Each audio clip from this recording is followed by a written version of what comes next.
какая?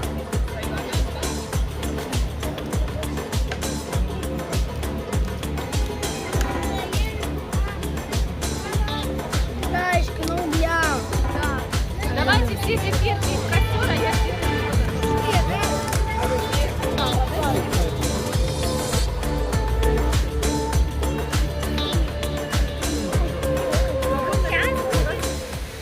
Что для этого понадобится? Каска. Может, снизу вверх? Снизу вниз это трудно. Как быстро? Потому что мы просто перелетаем и идем на третий. Очень сколько подняться. Ну, желающие могут, но это очень опасно. Ходим на лучшей стороне.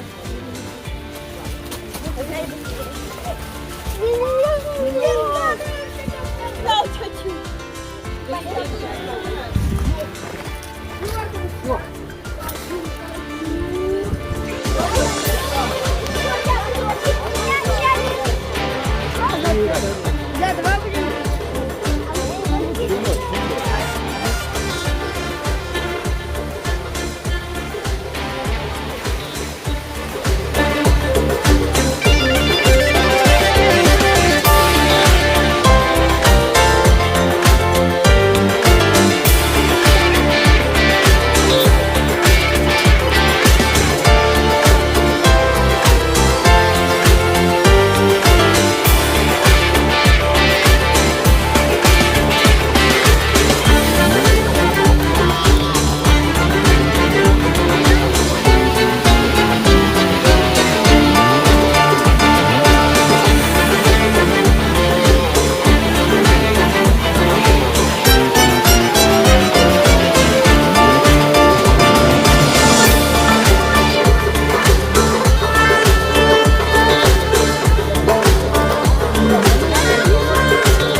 Ты падаешь, смотри, есть продвинула и начинаешь, если ты падаешь, ты не падаешь вниз, он тебя делает. Он ровно бросит.